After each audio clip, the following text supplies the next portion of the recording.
Yo, partnership alert, partnership alert, partnership alert. Living Corporate has a partnership with LinkedIn Learning, an American massive open online course provider that provides video courses taught by industry experts across a wide array of subjects.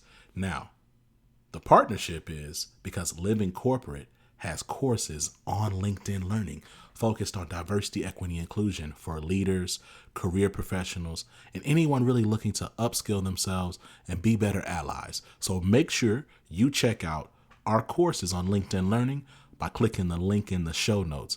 And let's just say you don't want to do that. When you go to LinkedIn Learning on LinkedIn, search Living Corporate. We'll be right there. All right? Peace.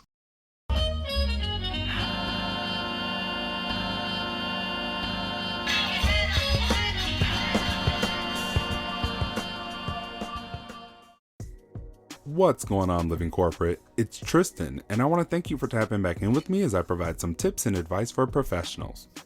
Today, we're going to discuss 3 things I wish a recruiter would have told me. When we graduated from school, whether it was high school or college, everyone expected us to land employment, but no one really told us how to search for and land those jobs. Most of us stumbled our way through figuring out a process that sort of worked for us.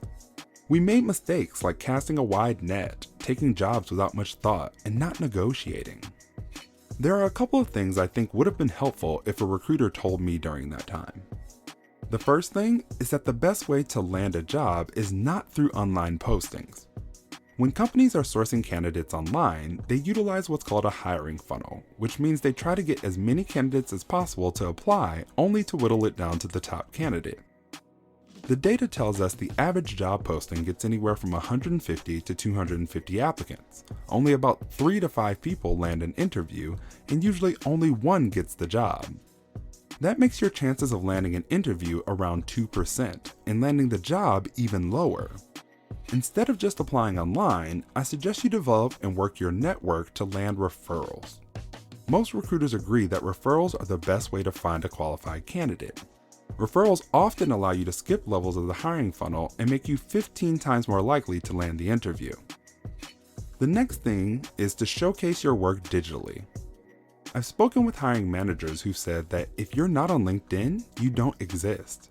Now, when I say showcase your work digitally, I'm not just talking about putting a description in your LinkedIn experience section.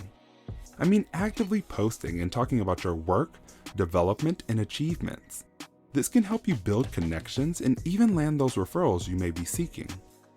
Another option is to create a website or online portfolio that can house all of that information, but make sure to keep it up to date.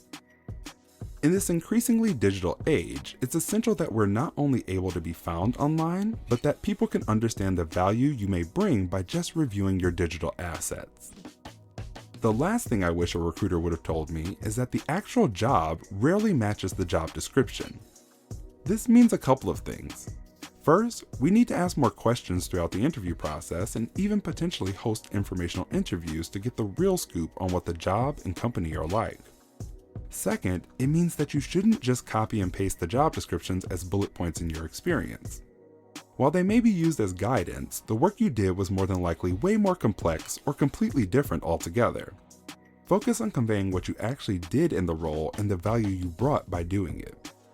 This tip was brought to you by Tristan of Layfield Resume Consulting. Check us out on Instagram, Twitter, and Facebook at Layfield Resume, or connect with me, Tristan Layfield, on LinkedIn.